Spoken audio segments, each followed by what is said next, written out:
Marius is going to show us how to use the managed identity for the Dataverse plugin. So over to you, Marius.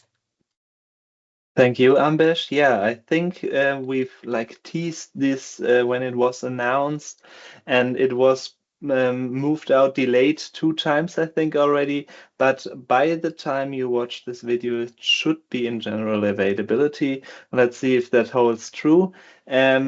This is a high code feature. There's already documentation on it, how to set it up.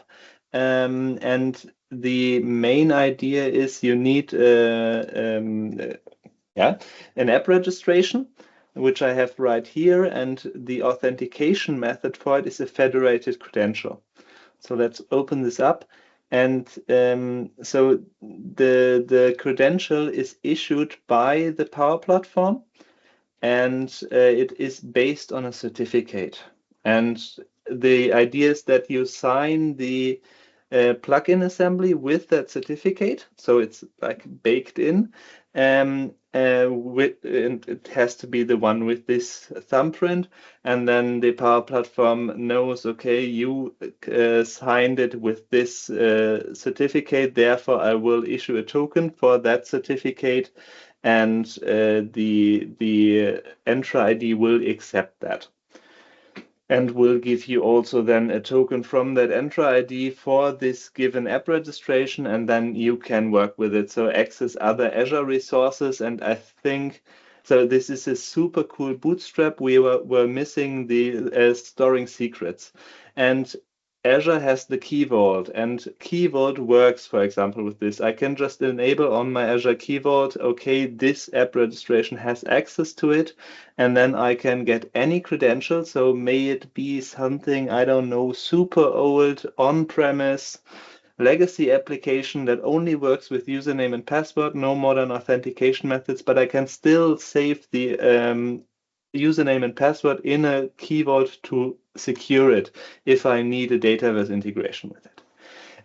To notice here that I didn't found in the documentation, the thumbprint, so this is all case sensitive unless the URL, that's not, but this has to be in all uppercase.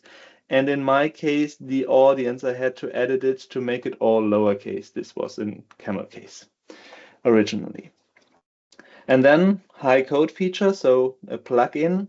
This plugin is pretty simple. So this is just the command I've used to sign the assembly, but there is a new service, ManagedIdentityService. You resolve it from the service provider, and then you define your audience. So in this case, my key vault, and then you can just call acquire token, and that's it. 3 lines of code and you're done.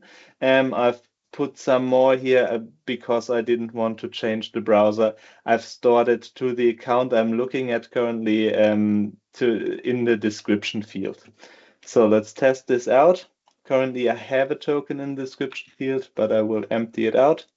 Save. So with an empty description, I will edit the phone field here, which I have put as the trigger for this.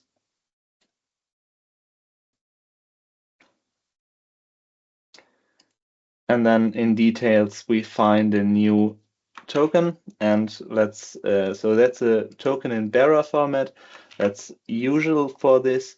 And this token is basically JWT, so JSON web token. So and JSON is inside, and that has what audience you are looking for. So in this case, this is the GUID of the key vault service, and then who authored it. So that's my tenant ID and so on. And for which app, that's the plugins app registration we looked at earlier.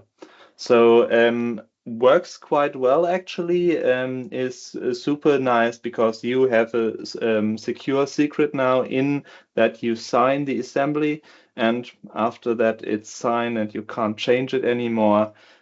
So very cool feature, the bootstrap we needed for years, now it's finally there in plugins as well. Thanks.